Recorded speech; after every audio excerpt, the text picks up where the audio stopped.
What happened at the very, very, very, very, very, very, very end?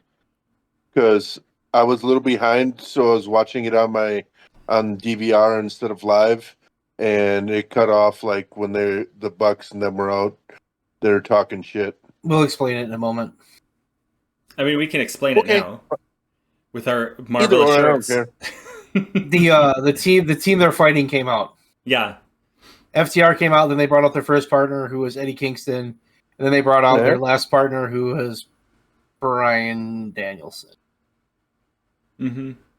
And then they fought each other. Hello, everybody, and welcome. This is the podcast. This is the podcast, the only one that you need. The BREWDCAST. I am, as always, Gail Robinson. With us tonight is the lovely, maybe per a slight bit sleepy, Leon Robinson. No, not sleepy. I'm good.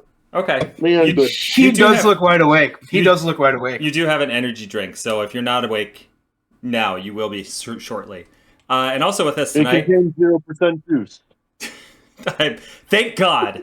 Thank God. With us tonight also is the lovely Town Drunk. How you doing, Town? Hi. So we just watched Dynamite, and we were kind of recapping. Do we want to go over Dynamite? It is a decent show. I know, right? What?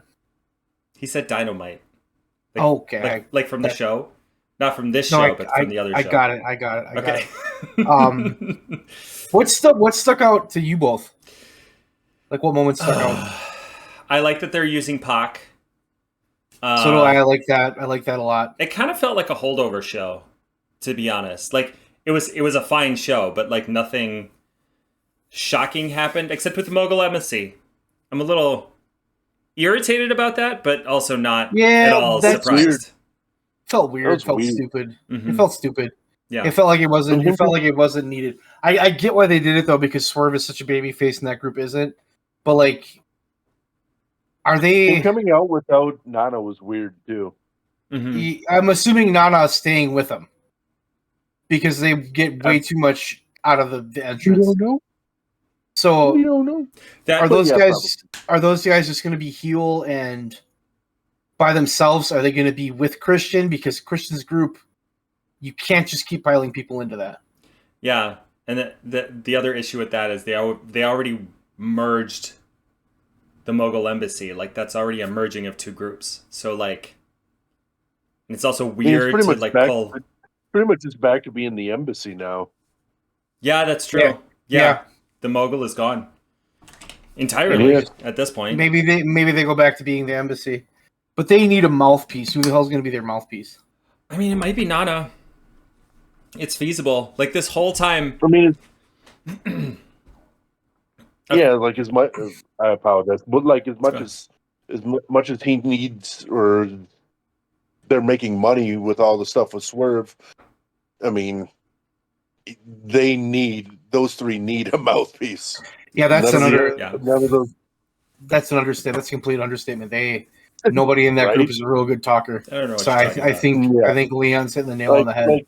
But who do you have? Cage is serviceable, but I mean, he's not gonna carry anything on the mic. So, no. But who do you have to go with them? You don't really have anybody. Parker Boudreaux. I don't know.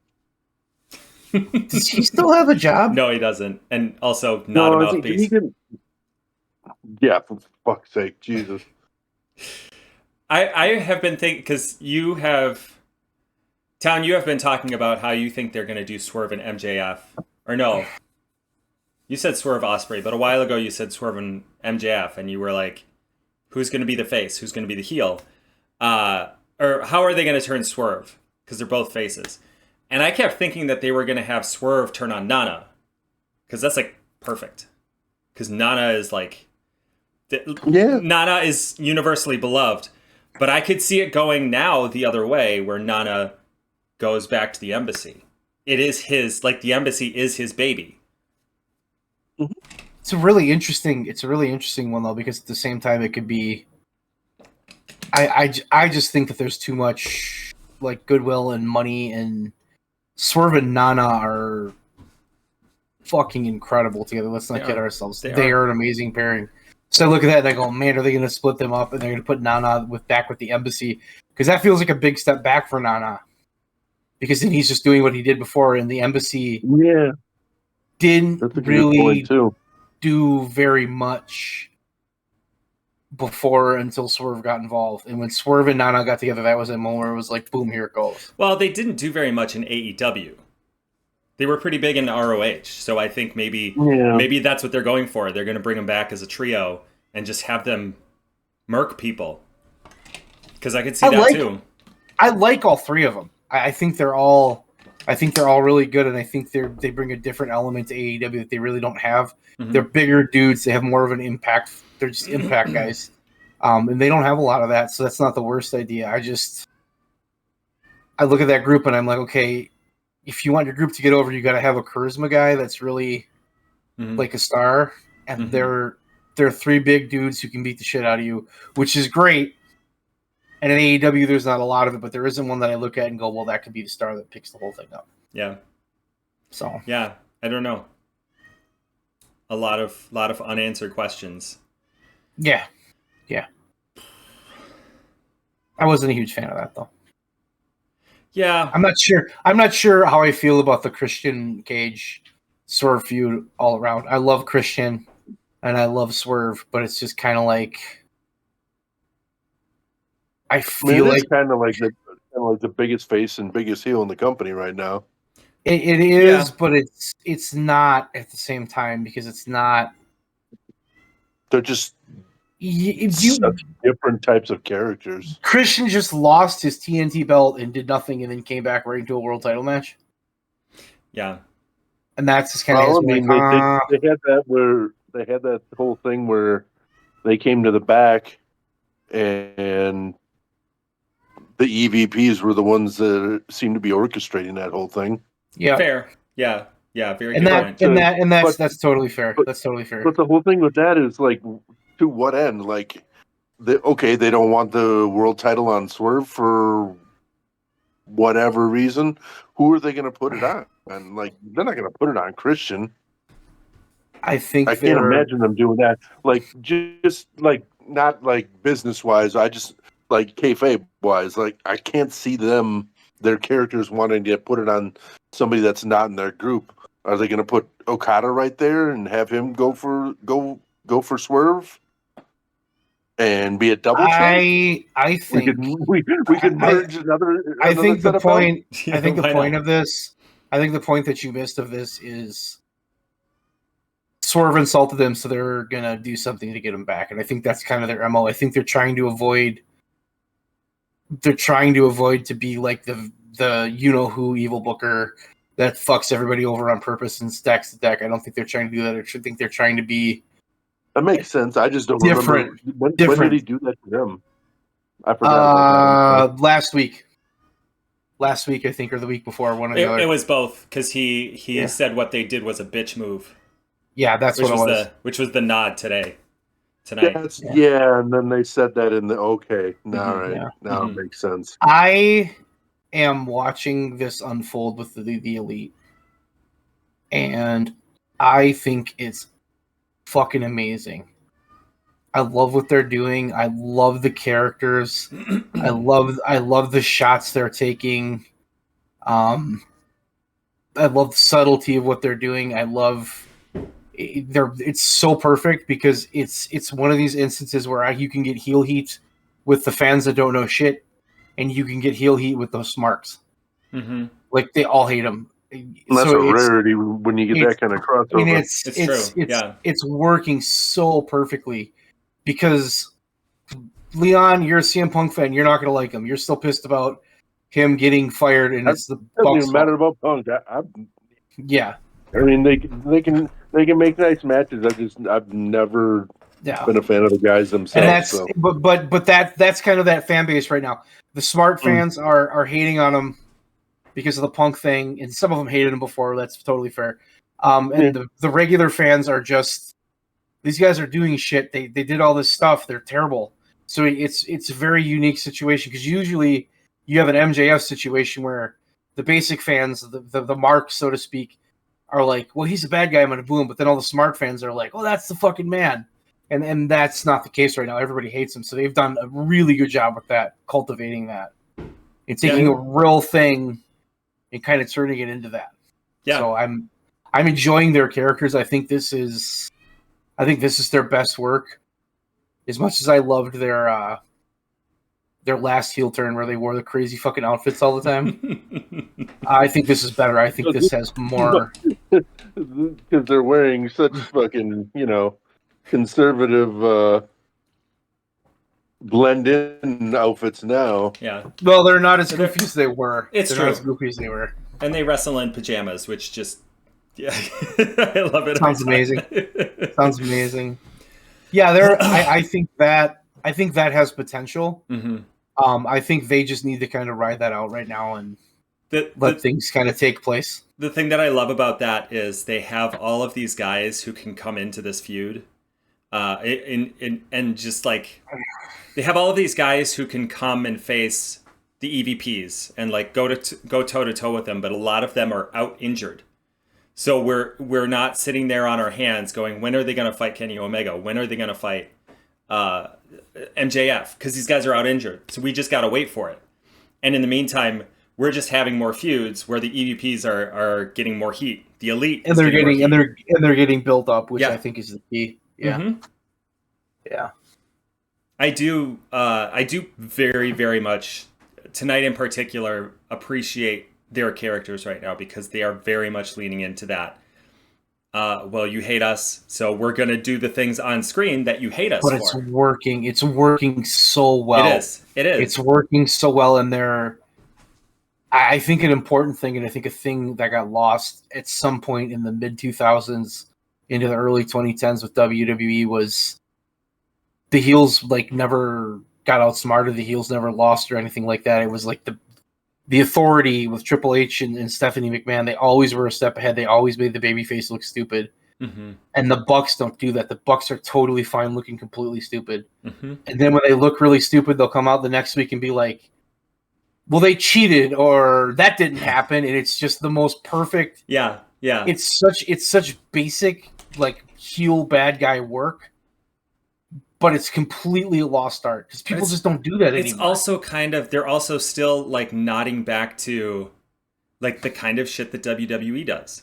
Because WWE does, less so probably now, but like they've always been known to rewrite history to make things seem different from how they actually happened so that they can be like, oh, look, Ultimate Warrior was a great guy. Or whatever the case is. And then, they just kind of ignore Yikes. The self-destruction. I own that DVD. It's amazing. It's the truth, but whatever. They made that just to get Brett to come in and do his. Yeah. Lovely. Yeah. Love it. Petty, spiteful, of course. Good business, maybe. I bought the DVDs. DVDs to work. Exactly. In a certain person's eyes, it's a perfect business. I will tell you straight up. I watched that one many times, and the one they made right before he died, that one I watched. Mm-hmm. One I liked better, and it wasn't the recent one. It was the old one because that one was more. But no, because you can sit there and you can listen to people talk about him, and you can tell like they're trying to say something nice, and. In the other one, it's just like everybody was completely honest about everything with that guy. Yeah, he was a dick. He was a jerk. He didn't listen. He didn't do this. He didn't do that. And then Chris Jericho and like Christian and Edge are fans, and they're like talking about how incredible it was to be his fan, which it was because he was hot for a while. And then they were like, yeah, he wasn't a great worker, but he kind of was because like he was so great. Da da da da da. So you got like all these different pieces of it. I thought it felt more real to me. The new one is just a fluff piece of him rewriting his history and telling it and talking to people who just agree with everything he says, which I don't think is. I think that's bullshit. So it was their olive branch. Yeah, bringing him back to get him into the Hall of Fame and all that fun shit. Distru City. Word of the day. City. Back to Dynamite. Yeah. I enjoy what they're doing with Orange and Trent. Mm-hmm. I think that's got legs. I think that's going to turn out to be pretty good. Trent's obviously going to join Don Callis. I mean, I think so. Yeah. They're certainly doing their best to make it seem like Orange is gonna join. I would be shocked if that's actually what happens. I think he's too good of a. I don't know how you turn him heel. Like, Item with Don Callis. I mean, yeah, but even then, his whole shtick is.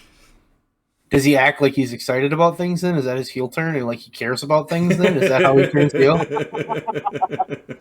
Because that would be fucking hilarious in a way. He just apes Jericho's current character. He just goes out and tries from the just opening goes bell. out and grabs the microphone and goes, I care about this.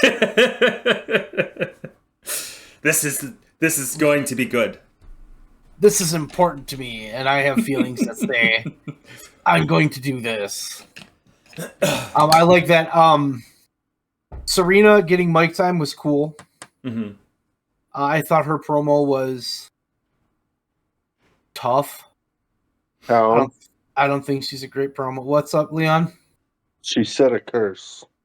She did. She did say a curse. And then Tony said it too. I've already put in the calls. Their moms are going to be very cross with them. I think Tony. Mm-hmm, mm-hmm. I think Tony Storm is just that good, but I like that match is going to be off the charts. It is. But Serena cutting that promo as like babyface underdog was weird. Mm-hmm. Because she's been fucking heelish. I'm gonna take you apart. Yes. Mm-hmm. I'm better than you. I am this talented. I am this knowledgeable. And now she's like, it's a weird, hard fucking turn. She can't win that match. No. There's no way she can win that match because there's no fucking way. Like I don't know who the hell's gonna beat Tony Storm. It's gonna have to be like I think a Jamie Hayter or a Britt Baker coming back and getting a big push because there's no fucking way. Well, Jamie Hayter makes sense because Tony Storm was the one that hurt her, right? Yeah, that sounds right. Mm-hmm. So I look at that and go, that might not be the worst. That might not be the worst idea, but like that, this feels so just. I don't know. I thought it was good to begin with, where she was like, "I'm not going to hold it up because I'm just gonna take it from you," because she still had that heel energy, and then she like this one. I felt like this promo felt like she was trying to be earnest, and she's just not that kind of promo. Like she can't necessarily deliver the. I've not hated her promos before. I thought her promos were very good. I thought they fit her character. And tonight I was listening to it. I'm just like, It was a little cringy. I agree. A weird change up, man. Yeah. Maybe not as bad as the Mercedes Moné promo. She's just not a good promo. Aping a fucking catchphrase from somebody who's no longer there. Oh. That was weird. Yeah, that was not cool. And it was like she was taking a shot, but I'm like, why would you take a shot at Jade Cargill? Like, what the fuck? Like, what's the point of that? Jade did win the fucking belts that she stormed out of there for. I did not know that. I didn't think of that, but yeah, no, she just did. Maybe that's why. Did you perchance see any of that match where they won the tag belts? I saw like a spot or two on social media. It was really fucking bad. Yeah. I'm not shocked in the least. People watch that, and then all the E fans. I read. I can't remember what it was. On one of those things. They showed the picture. Having a bump all day long. They show the picture of the new, like the brand new tag team champs, and everybody's like, Jade fucking sucks. Why can't she work? And all the people that watch AEW are like, yeah, that's why we weren't that concerned when she left. Because what did I even say? And you said, Gal, and Leon, you said it too. She needs to go to the E because she's not going to make it here because it's just not her style. Mm-hmm. And she sucks up there too. So they'll give her a run though as champ because she's got the look. She's entertaining. She's strong. Yeah, she's got that look. She's got charisma. Yeah. Can't fucking work. It's fine. That's fine. Not everybody can work in WWE. That's still fine. Not catching on to that one, unfortunately. Yeah, not so good. Not so good. Do you have anything else from Dynamite? I just like my biggest pet peeve. AEW does this, has been doing this a lot for the last 2-3 months. No, really, since like CM Punk came around, where they end the show with a promo. And I hate it. I hate it so much. And then tonight they ended it with like 3 fucking promos. And I'm like, go away.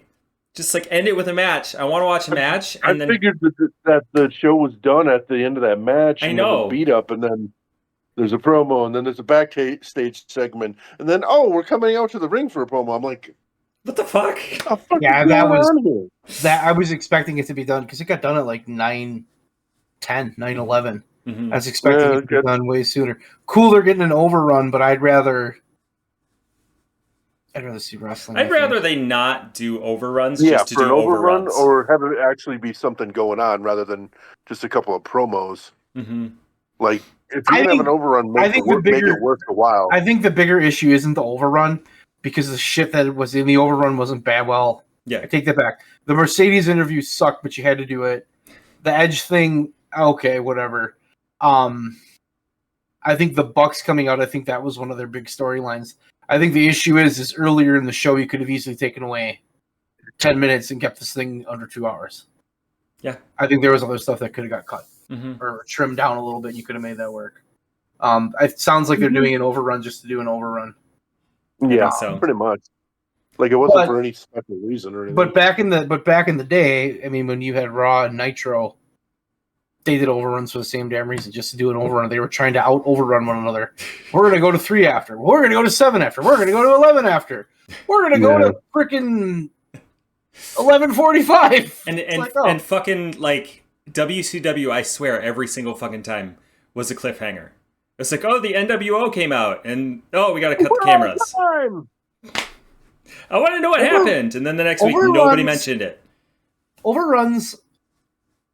Attitude Era overruns, like 98, 99, were every single time they were a banger. Something happened, it was incredible every single time. Those overruns were just incredible. WCWs were not so good. I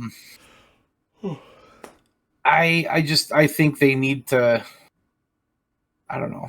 I think Leanne hit the nail on the head. Some of that was too many promos in a row, and 2 of those promos were just kind of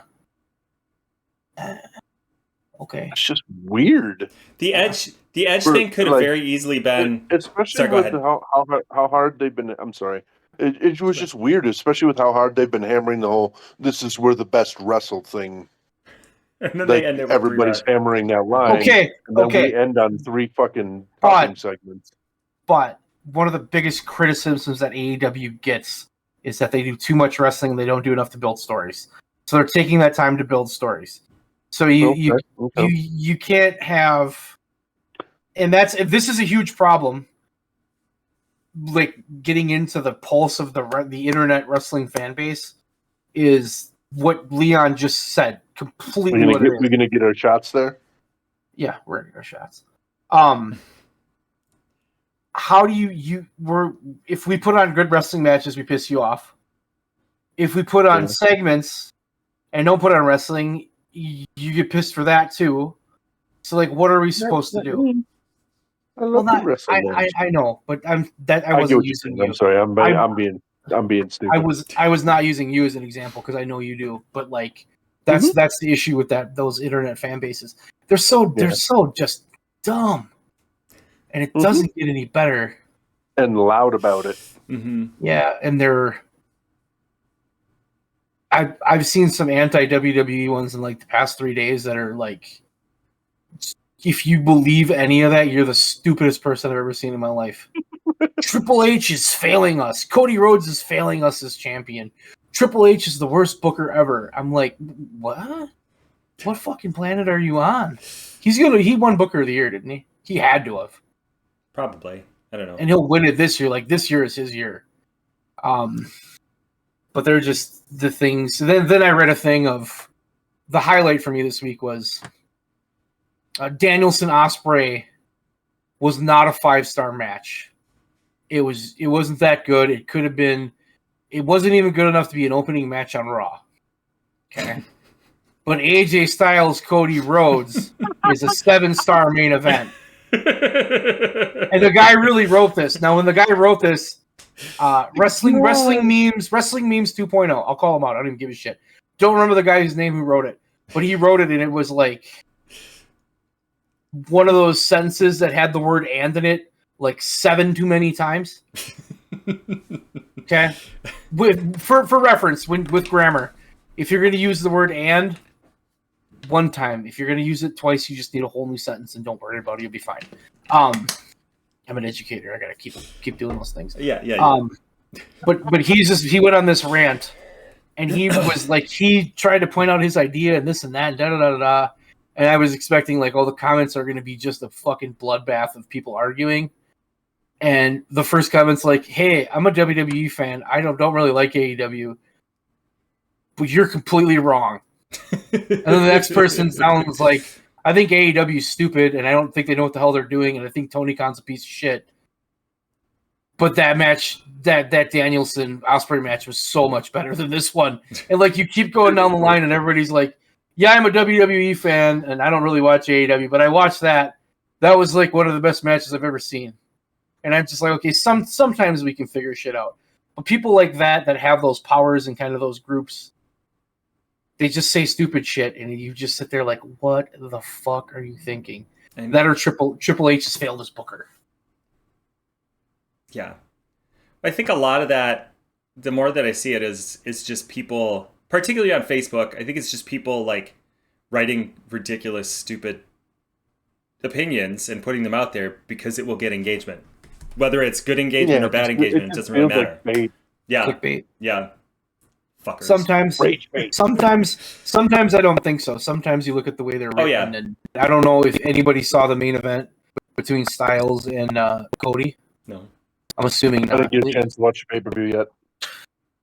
I saw bits and pieces, and for a damn live event. My bad, sorry. I actually don't give a fuck. But I watched pieces of it, and I saw spots of it, and I was reading reviews of it, and they're like, this was an AEW match in a WWE show. And then I heard like 3 different podcasts or like radio shows for wrestling this week talk about how the WWE style is kind of dying. And if we're looking right now, who are the people that we're looking at on the WWE roster that we're like, holy shit, they're really good? We're looking at Gunther, we're looking at AJ Styles, we're looking at Cody, we're looking at these guys that have all this independent experience. Mm-hmm. And who are the guys that are having the matches that aren't living up to the hype? Those people that never wrestled anywhere, but they went right to the Performance Center. They got trained by WWE. They have that WWE style. They have no ability to go outside of that comfort zone of what a WWE match is, which might explain why the Usos match sucked.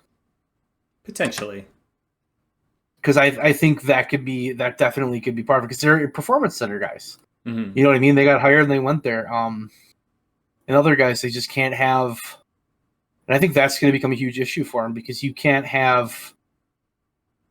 They're trying to compete in the ring with AEW and say, we're just as good as you, if not better. Do I think they have better wrestlers? No. I think the top wrestlers are in AEW, and I think we would all agree that the best wrestlers in the world work for AEW right now. Mm-hmm. Leon would agree. Gal would agree. Okay. What does WWE have? They have more talented wrestlers. They have more names. They have more stars. Okay. If you think that Randy Orton is a better wrestler than Will Ospreay, you're an idiot. If you think Will Ospreay is a better superstar or like entertainer than Randy Orton, you're an idiot. They do 2 completely different things. I'm not saying that Randy Orton's a bad wrestler. I'm not saying that Will Ospreay is a bad entertainer. They're both good at everything, but they're not like it's completely different levels. But it's different styles. Yeah, it's the styles. It's the styles. So I think that's playing into a lot right now too. Is people are just so, well, that sucked, this sucked, that's like, yeah, but not really. There's so much good wrestling right now. It's so. I feel like we talk about this every other week, but there's so much like good wrestling out there right now, and you just sit here and you listen to people just bitch and piss and moan, and it's like, why are you upset? If you're a wrestling fan, who fucking cares? Like, awesome. Let's watch whatever the hell we can watch. Let's find something cool. So But I think that WWE style is in danger. I really do like that old, Nuts. not even old, like that 20. I mean, Trips was the NXT guy for a while because And who did he bring in? And he brought in Shawn Michaels, who's also. But he brought in the wrestlers. He brought in were independent guys. They were indie guys, and he was just like, "Go." Mm-hmm. NXT was AEW before AEW was AEW. I mean, we forget that. If we're being really honest, that's why AEW exists. They saw NXT and they said, "Shit, I could like people really like that. I have access to all of these indie wrestlers. I'm gonna go fucking hiring them." So like at present, I think NXT is taking a different path from AEW, but you still have those seeds there. You still have those, like you have those indie guys that they brought in during NXT Gold or whatever they called it. 2.0. Yeah. 2.0. No, 2.0 was with Braun Breaker. And the gold, the old gold era or whatever. Yeah. 1.0. Johnny Gargano and I don't know, other people. Black and Gold brand. Yeah. Black and Gold. That's right. Black and Gold. I kind of just trailed off. I just think I think AEW right now has taken NXT, what NXT could have been, and amping it up. Like I would agree. To the nth degree. And they are a startup. They are a startup, so like there are stutter steps. But they're doing it, and I think that they're putting on amazing matches. I think so too, and I think if you look at, they've been a company now for like 5 years, Mm-hmm.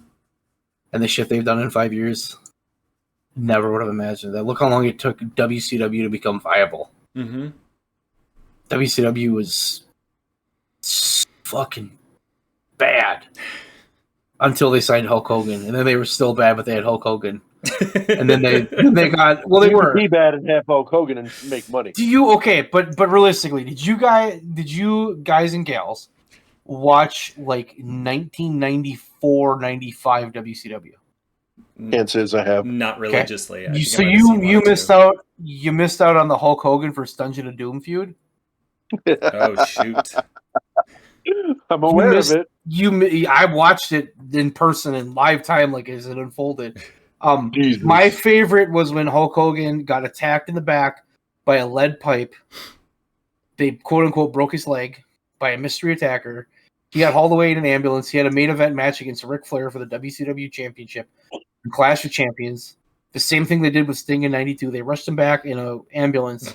He walks out to the ring on one leg with crutches. Proceeds to beat Ric Flair in 2 minutes clean in the middle of the ring.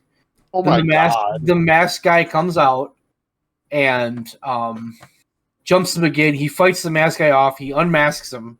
And this should be a big superstar. He pulls that fucking hood off. Brutus Beefcake.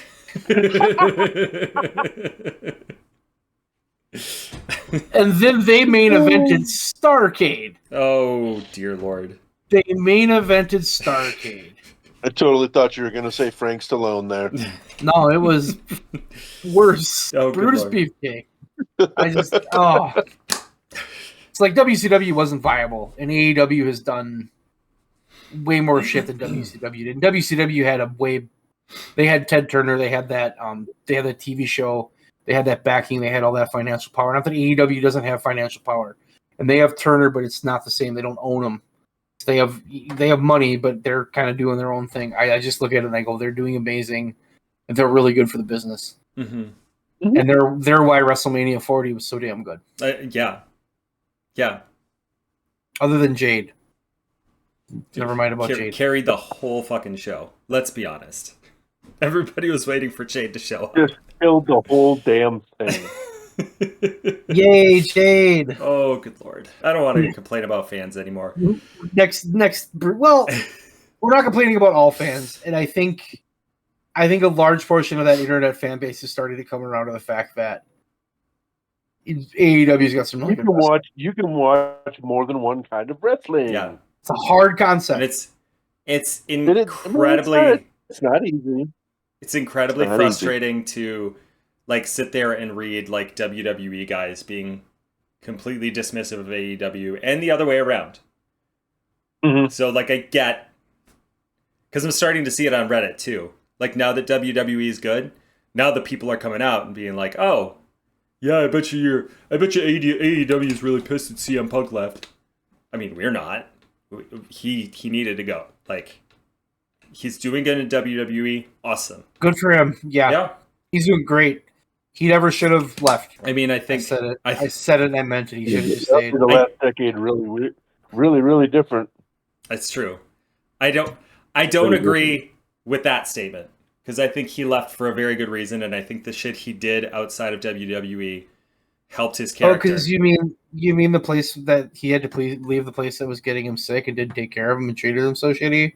But then when he got mad at the other wrestling promotion, he came back and acted like it was home, and he always wanted to be there because he was a liar. Oh, my bad. I'm just saying he didn't need to go to AEW. He did not belong there. He absolutely did not. And I wish that either Tony Khan or he would have had the foresight to realize this is not going to work. Tony Khan's at heart is a mark. We all know that. Huge CM Punk mark.